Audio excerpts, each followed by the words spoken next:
years. I choose to work in AHF to carry the heart and soul for my dad, my late dad. He was diagnosed with HIV and AIDS. Every time I see a patient, I know that he's looking over me and he knows that I did it for him. Buenos días, mi nombre es Zoraida Jiménez y soy la manager de práctica de la oficina de Falls Church en Virginia. So what has surprised me more about the company culture is my immediate manager taking her time to really train me one-on-one, making sure that I understand and I do the job that I need to do to succeed in my role. Hi, my name is Simply Sandy. I'm a non-medical case manager here at the K Street location. I chose to work at AHF because it is a phenomenal company. The company allowed me to spread my wings, if you will. They allowed me to continue doing what I love to do, and that's serving the public. I feel as though we are a family, and I could not do what I do by myself. My name is Dominique Morrow. I'm the office administrator for the Temple Hills AHF location. I choose to work for AHF because I like to give back to my community. My favorite thing about working with AHF is how much the organization gives to the community, how they help our patients, help them grow, the tools that they give them that our patients can't find at any other clinic. The thing that surprised me about working for AHF, which I enjoyed, the teamwork, the employees, it's a really great work environment. You look forward to actually getting up and coming to work. AHF is one of those companies that I will say that really looks out and really cares about their employees. My name is Sade. I'm a technician here in Baltimore, and I work with AHF because I really enjoy taking care of my patients, and I like their mission statement of being patient first, of putting patient care over profit, and getting our co-pays as close to zero as possible. I love that part.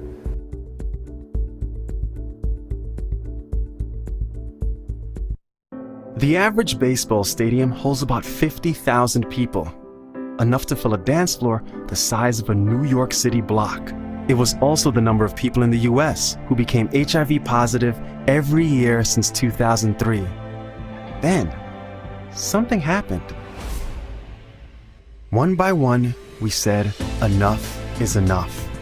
Instead of waiting for a cure, we took action.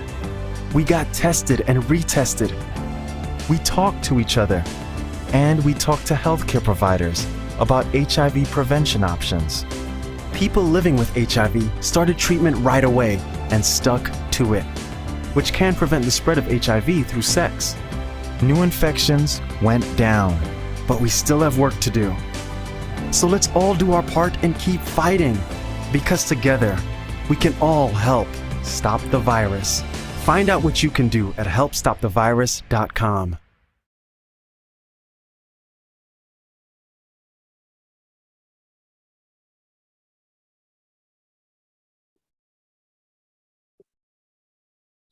Hi, my name is Marianne Kirby, and I want to welcome you to the 2022 OutWrite Chapbook reading. Welcome to everybody watching. Welcome to our participants. It's super great to be here with you today. Every year, OutWrite does this chapbook competition, and every year the winners are so great. There's fiction, nonfiction, and poetry, and we've got each of the winners here tonight. This afternoon, I don't know what time it is where you are, but whatever time it is, I'm glad that you're here with us. So we're going to start tonight. Everyone's going to introduce themselves. We're going to hear some great readings and hopefully have a really good time. I will start. My name is Marianne Kirby. I am a Washington, D.C. speculative fiction author and fat activist. I have a couple of published novels, so you can find me online. I have opinions all the time. Kind of obnoxious about it, in fact. Our first reader is ML. If you would please introduce yourself, tell people what your chapbook's name is, what it's about, and I can't wait to hear you read. Awesome. My name is ML Krishnan. My pronouns are she, her. My chapbook's name is The End, as seen from the tip of the Indian Peninsula.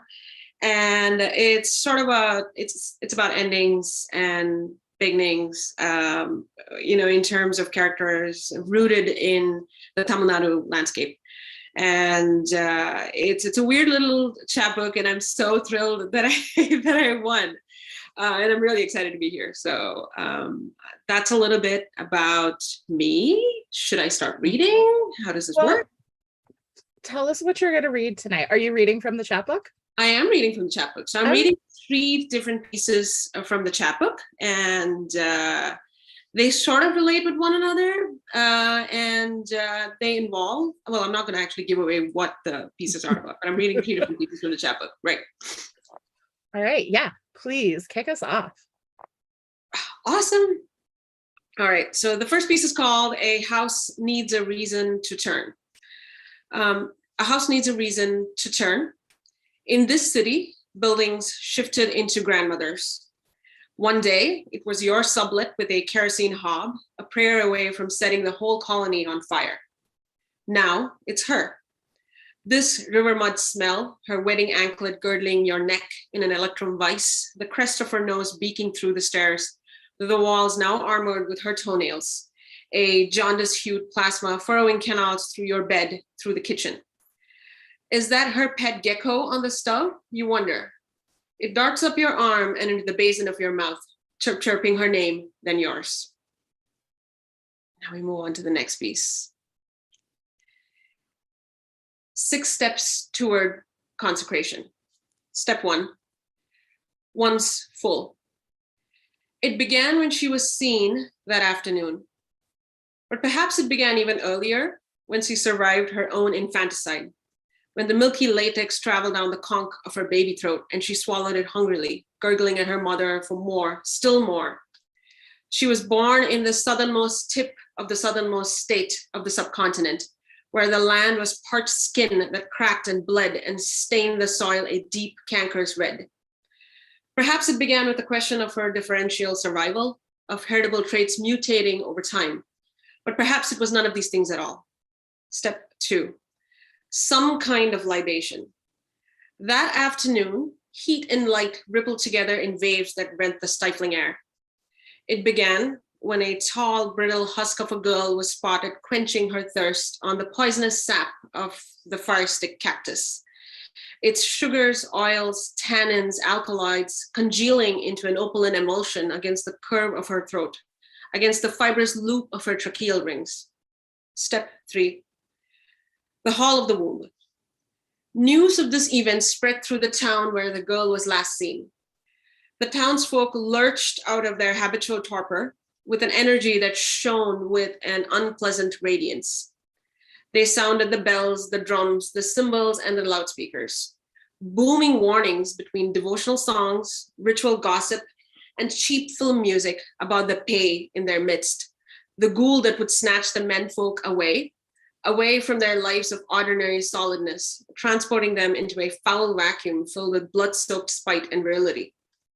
They scrawled Indrapoi Naleva, leave today, come tomorrow, on walls and ceilings and windows and pavements in lurid yellow ochre letters, folding themselves within a topography of fear. They did this to dupe the ghoul, perhaps, or even to evoke her reserves of pity for them, but especially so for the young men that exuded an inviolable rightness. Step 4, self-revealed manifestation. It began when she threw herself off an embankment. Her bloated corpse was discovered in the pale flush of daybreak, her veins blue-green glass under thin ribbons of light. Smoky clouds of tadpoles took refuge in her nostrils and ears. Step 5, opening the eyes and the throat. They erected a stone at the foot of the river, a smooth granite monolith intended to quell her remains from curdling into a loathing that burned through the town in an inferno of fury. On some nights, they left her offerings of buffalo milk and honeycomb and mottled eggs, of red hibiscus flowers and pungent arak, of oily biryani prepared with deep fried cashews, of chicken thighs wrapped in young banana leaves, They anointed her with pastes of sandalwood and turmeric and lovingly addressed her as Amma, mother, their mother's mother. She stood sanctified and she stood defanged, their paeans of love and protection and universal motherhood girdling her in a hallowed sheath. Step 6, inscriptions off. It began with a girl that was once a ghoul, a stone, a goddess. Sometimes it began with a girl that was once a woman, but no one could say otherwise. And now we move on to piece 3. Feeding on the Thamirabarani metro. Super fast and super premium. We wished that were true about the grayscale beat of our lives. Its expectations a stone in our gullets. When we died, one by glorious one, we were not prepared for these things as we were only girls. Not before and certainly not after. On the Thamirabarani, men rode with pulses thrumming under their necks, their mustaches lining banks of teeth as they smiled, as they laughed, as their voices filmed over us. We had always believed that feelings were something that took its time in awkward fits, in false starts, but in those moments, we plunged right through the earth, through rippling bands of magma, down to its searing core. We were boiled alive by love. We were incinerated. It started with the college boys benched together on the train in inebriated lumps of arak and acid. Nightfall's skin, their limbs riveried supple. The boys' sweat pinpricked our gums in salt, their sinews trellising our fanged teeth. Next was the Kuttu dance man. He boarded the metro at the edge of a drainage basin, where the frog song was at its shrillest. We could barely contain ourselves. We opened our abdominal cavities for him, letting the ticker tape of our innards loose, the polypeptide rush of our desires. Lurdaraj, we breathed his name. We vacuumed him into ourselves, his gold lame shirt, a supernova of light in our throats.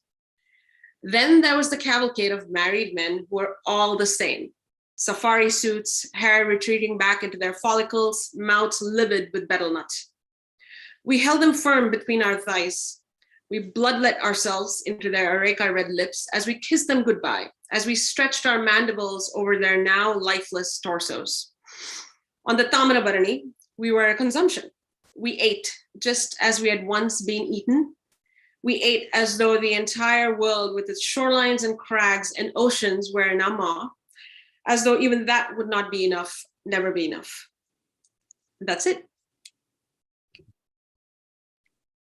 Super, super exciting to have Lots heard all of 3 eating. of those pieces. There's a lot of eating. Yeah, I am 1,000% into this, feeling very, very good about it.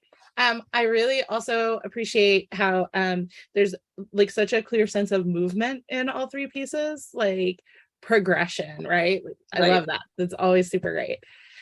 Is this your first published work? It is my first published sort of physical book.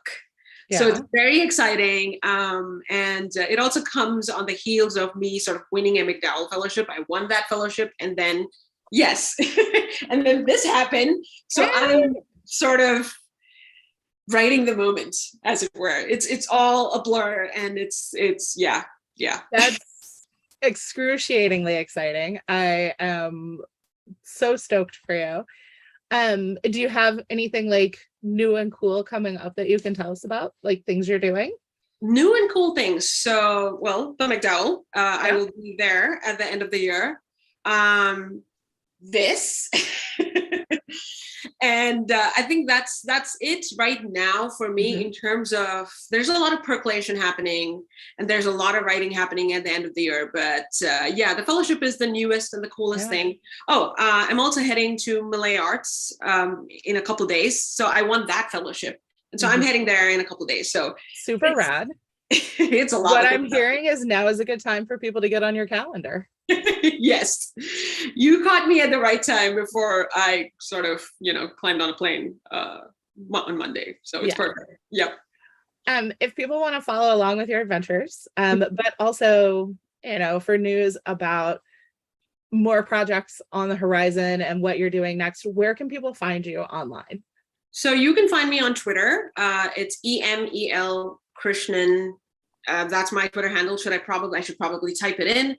And if you want to read more of my work, it's just mlkrishnan.com. It's just mlkrishnan.com. So I will just sort of maybe type it into the stream. Oh, yeah.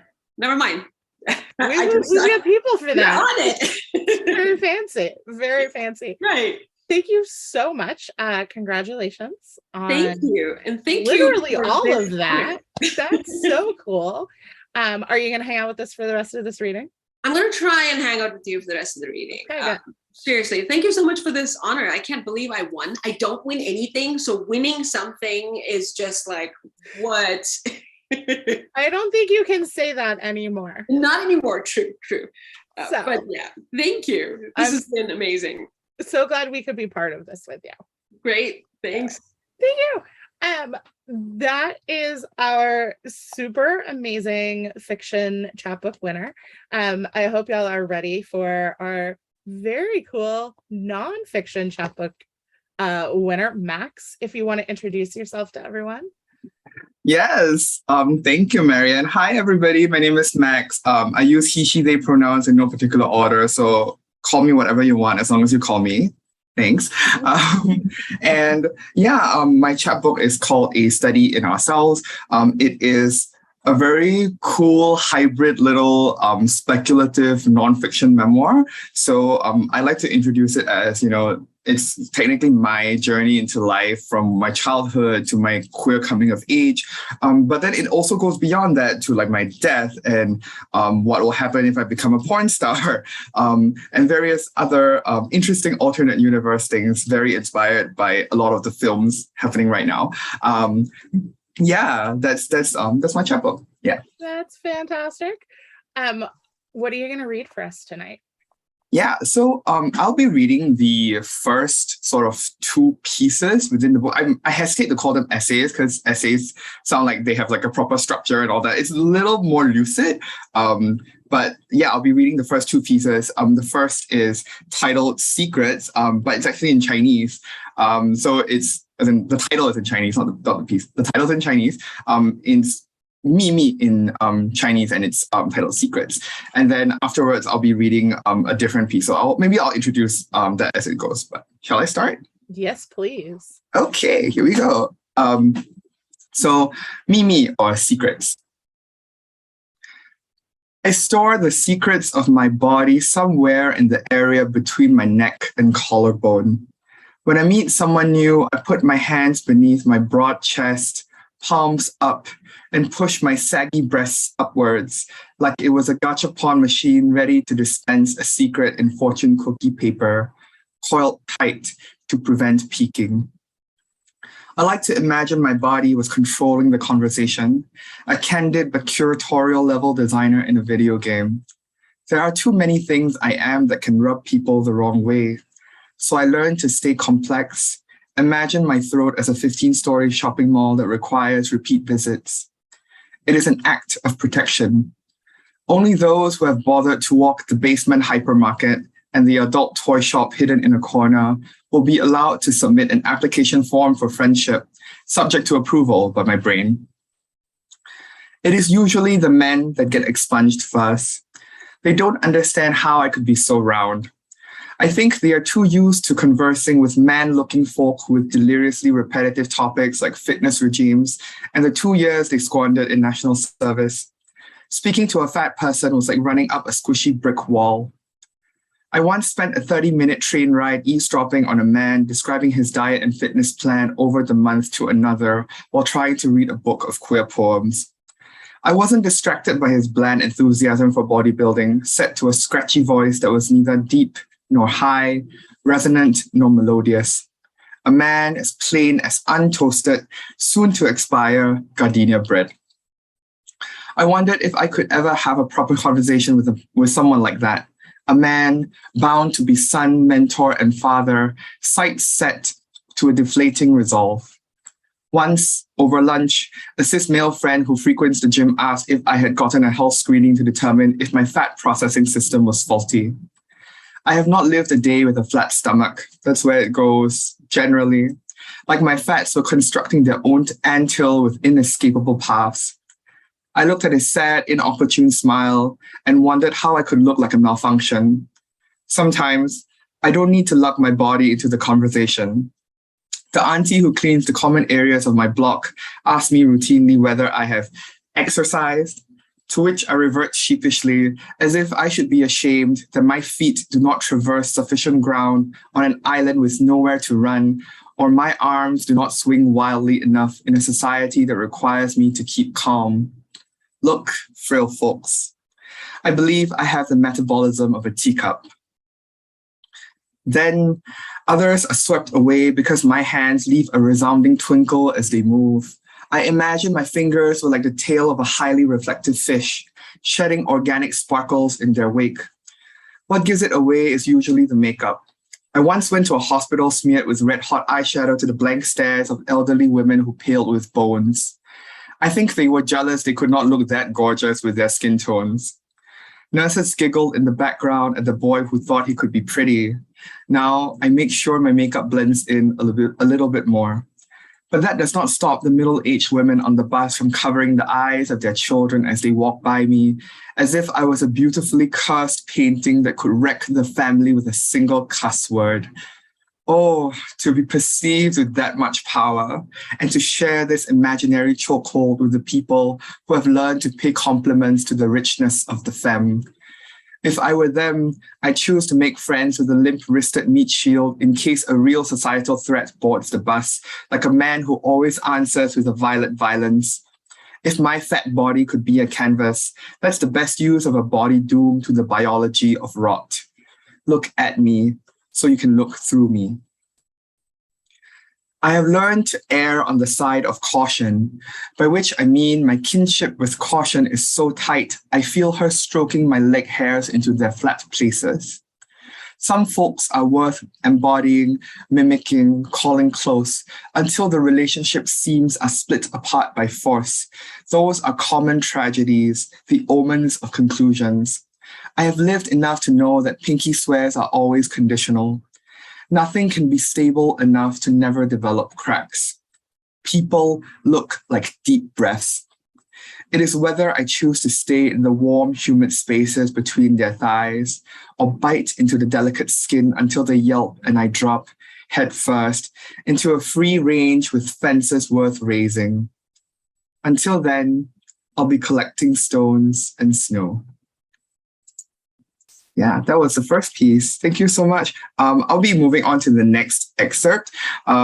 So a big part of this book is, it's called A Study in Ourselves. And the reason why that is because there is like a continuous sort of thread of this self character that's a very interesting speculative fiction-y kind of character who is very different from the narrator. And there is basically a series of pieces that would sort of explain what this self is doing. So I will be reading that, a little bit of that, I guess, for like three pages from that. And yeah, so I hope you enjoyed this bit. I think in the contents page is titled Field Notes from an Investigation into the Self. By accident, we found a species of self inside a white room, back turned toward us when we enter, but she doesn't respond or say hello. So does self sense our presence at all? She was humming an unrecognizable tune and swaying clumsily to the beat of her own music, the air around her ringing, spinning, the beginning of a vortex. Her shadow swirled lightly in the moonlight, a river with little creatures living inside her. Her hair, some short, some long, harp-like, plucked by invisible hands, her voice high but confident, her hums harmonized with the cicadas chirping outside like she was finding some part of the song to latch herself onto with her hooked but pristine fingernails to sound and resound, to play over and over again. Self doesn't seem to need food or water, but self moves, so the energy must come from somewhere. Maybe self has little mouths on her feet that feed off the dust mites in the room, or is self in a state of hibernation. She has eyelashes, but her eyes don't close. She likes to crisscross her fingers, hands gripped into a hollow cocoon. Sometimes she leans for an extended period on one of the four walls, staring attentively at a point of nothingness on the ceiling, as if posing for a portrait painted by an invisible artist as her pupils shift in and out of focus like freshly glazed donuts dripping in rich, dark caramel. She stays still for hours, translucent body fading gently in and out of our vision. We tried to photograph this phenomenon, but self does not appear in the images. Instead, there are specks of light wisping around her silhouette. It looked like a gathering of kindred fireflies, sharing their life stories in slow, meditative twinkles, in and out, in and out. Self left the room, a phenomenon we thought impossible. After all, Self had no reason to leave. It took a while, but we find Self standing on grass, barefoot in a dimly lit courtyard, staring at the moon. Perhaps she photosynthesizes only in direct moonlight.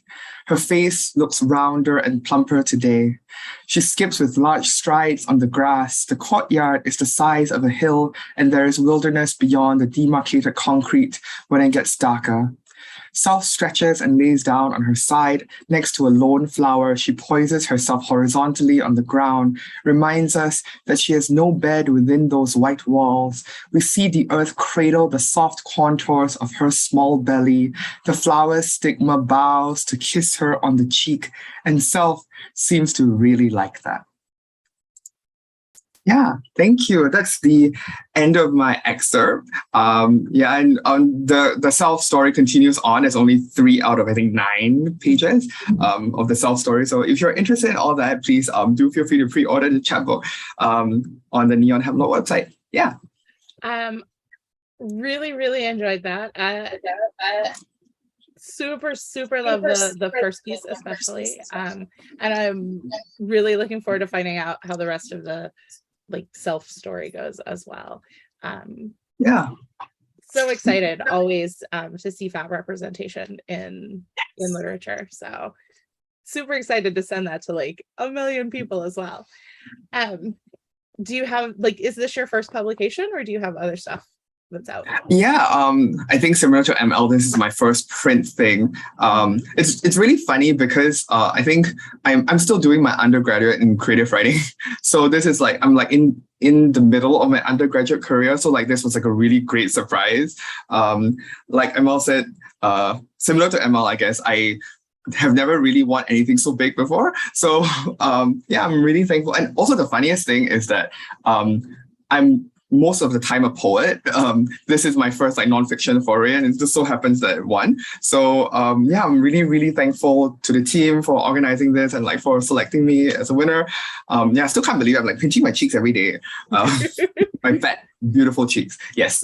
Yes. Where can people follow you online? Because people are going to want to. Oh, thanks. So I'm on Instagram and Twitter. My Instagram is my full name, Max Pasakorn, just put together. If you really like my writing specifically, I have a writing Instagram account that is maxpsk_writes. You'll find out in the chapbook why it's maxpsk. And on Twitter, I was a big Heartstopper fan when I created my Twitter account. So my Twitter is 62% homo. 62 PURCENT homo HOMO. Yeah, so you can follow me there. I'm really happy to connect with everybody. Thank you. Fantastic. Congratulations so much. And thank you. Can't wait to read the rest of this. We're going to move on. We have one more amazing chapbook to sort of talk about and to hear from an amazing author. Kanye and Sala, can you please introduce yourself and tell people about your chapbook? Hi, everyone. My name is Kanye Sala. I'm a poet, of course. I also write fiction and essays, so I'm really glad this is happening. This is going to be my second chapbook. My first one was 4 years ago, but the publisher kind of shut down, so you can't even find it anywhere anymore. So I'm excited I have a second shot at this. So the chapbook is titled Shakespeare's in the Ghetto, and I wrote it 2 years ago. Mm-hmm. Where I workshopped it over the past year in my MFA, because I'm currently studying for my MFA at the University of Alabama. That's amazingly awesome. They have a really good program. So Yeah. it's exciting to hear from people who are a part of that program.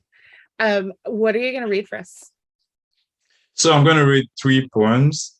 I actually had to time myself to see if 3 poems would fit into the allotted time. So I'm going to read 3 poems. The first one is, Did You Hear About the Flaming Queens? It's a poem about, so there was a fire in a gay bar in New Orleans in June 1973, and I was reading about that, and it just inspired me to write about it. So here it goes.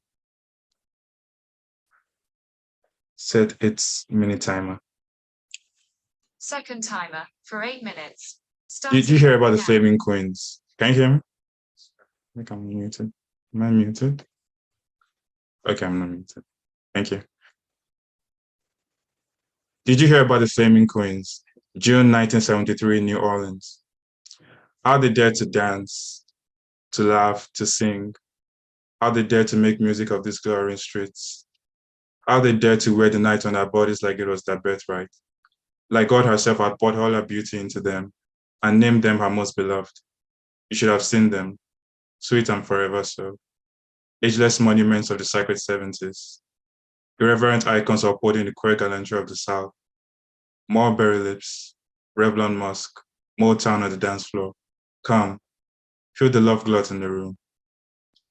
It was an inglorious night when the walls rejected the Supremes, rejected Streisand, and instead broke into a song of flames that touched every tongue in the room. Such a cruel joke. In my language, to burn and to dance are the same, and none of them could reject the morbid call of the music of fire. How God's children suffered. How they cried to the sleeping deity who had birthed them. At dusk, the moon filled with so much blue it broke itself in half. The preacher, now a faceless crisp of a ghost, hung from the window. Lovers crumbled into ash in each other's arms. The whole world reeked of smoke and sacrilege. Something deathless died here tonight. Unnamed bodies vanished into the flashbulbs, forever held hostage by the town's vicious eyes. In their mother's dreams, the nameless returned home, their bodies reclaimed from the fire, their breaths pulled back into their lungs, their laughter filling the rooms of their childhood once more. Legend has it they never left the French Quarter, settled into the tarmac, into the pavements. They are in the water, fluttering in the winds that blow past Bourbon Street. They are in the music that make you mistake a stranger for home in the rebellious dusk of North Rampart Street. Forever we shall remain in breathless awe of how they danced, how they laughed, how they sang, how they lived. So I'll be moving to the next poem, which has less to do with my queer identity and more to do with my identity as a foreigner in America and navigating certain experiences. So here we go. Me, Malcolm, and the smoking gun. Yes, I swore I would no longer sing about beautiful men, and I wish I could say you were the only worthy exception. Excuse me. Yes, I swore I would no longer sing about beautiful men, and I wish I could say you were the only worthy exception. But all my declarations come with their own expiration dates. I am not known for ever holding myself accountable to anything, to anyone. My only constant allegiance is to the thrill-seeking trinity of my spirit, soul, and philanthropic body. 2. It has become cliche for me to call you a god, but I am the rock upon which your temple will be erected. It was from you that I learned the language of divinity, to pray for the barrenness of the poplar tree, for Mississippi's graveyards and bodies, for your people to walk on water to the land of milk and money. 3. Before you today, I admit I have more confessions that can reasonably fill a mouth. Last night, I joined the pilgrims in feasting on the blood of the natives, roared and flirted over drinks with those who turned my ancestors to ash. I am political when it's most convenient, which is to say I sometimes allow the oppressor's teeth into my flesh if the eyes are the right shade of blue. This song is not for absolution, not for catharsis. Like I told Anton, I'm beyond redemption.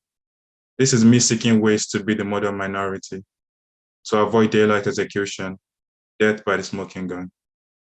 It is to say I will never be as sanctified as you were, the prettier the target, the sharper the bullseye. I am a blank canvas melting into a wall unsmeared with blood. At the immigration office, I am asked if I've ever heard of you. I say nothing. I am asked if I've ever heard of you. I say nothing. I am asked if I've ever heard of you. I say nothing. The rooster speaks for me. So that was the second one. And then the third one is a little lighter than this, than the first two. No, the first two are quite heavy. So here we go. Chiaroscuro. First take. The treacherous brown of your eyes makes such a fool of my hunger, my reckless lust for intangible bodies. And here you are, the star of my cinematic abstraction, flesh-turned fantasy, an extrapolation of ones that fills the throat with a forbidden testimony. The clapper calls us into scene. Your animated canvas of a body, conjured by some tattoo shaman up north, comes undone by the commandment of my juju. The sacred white of your youth spilled as sacrifice on my velvet altar. Second take. The restless, green-veined music of your hands knows too well how to unmake a man, to bend his shell of a body to the rhythm of a jazz orchestra. I wait your altar with my hidden blood, but you reject the offering. It came out too full of color, too full of want, too full of a desperation to be made whole again. We both come from inadequacy, the scarcity of light. And before this camera today, I searched for the sun in every willing crevice. But you with your film noir beauty and your small town charm, you crave the warmth of the shadows that you once wore so well. Third take. You are neither light nor shadow, neither flesh nor fatal fantasy, just a silver screen mirage, a scripted reality that gives credence to my faith in solipsism. You are here because I learned to turn my loneliness into art and my art into survival. You are here because I found a new word for home, but lost the register for love. And if you are here, truly here, and not just a consequence of my thirst, then say a word of prayer. No, create in my name a new religion where you are both worshiper and deity, the Lamb and its loving shepherd. Tell me all you know about love and leave nothing out, especially not my name. Thank you. Amazing. There is nothing like poetry, y'all.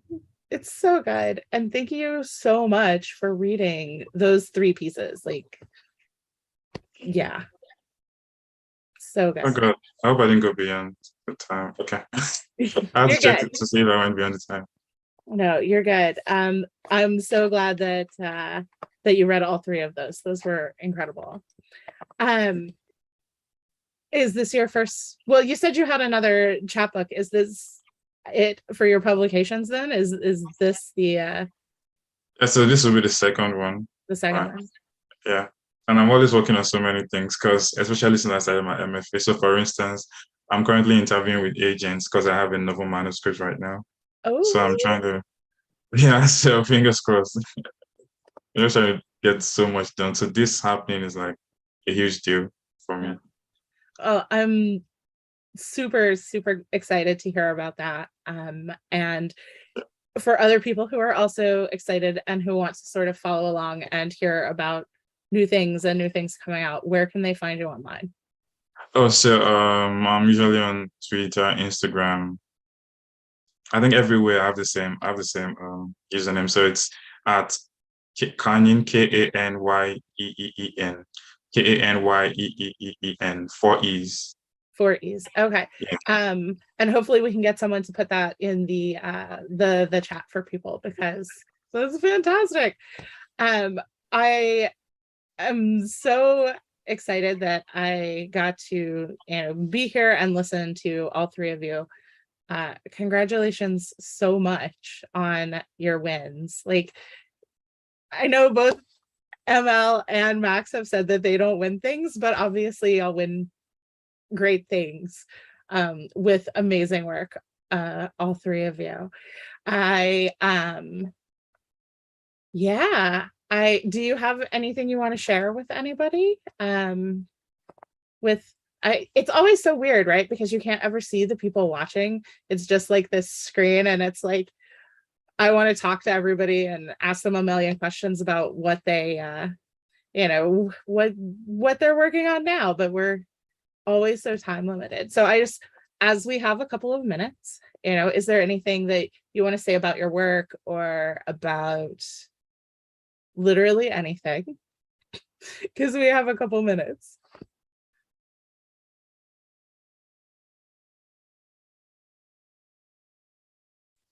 Hey, was that me or everyone? Good. It was really wonderful to meet everybody. We can also finish up early, so like no pressure. And I can use this time to like tell everyone as well. As Max did earlier, all 3 of these chapbooks are available for pre-order on the Neon Hemlock website. That's neonhemlock.com. I am pretty sure that someone will put a link to that in the chat stream as well, which will be really handy. You can purchase or pre-order, I guess, all 3 of these incredible chapbooks. There is so much more good stuff in all of them. And I am just really excited to see what comes next for all of you, because I mean, it's going to be amazing and fantastic, and I can't wait.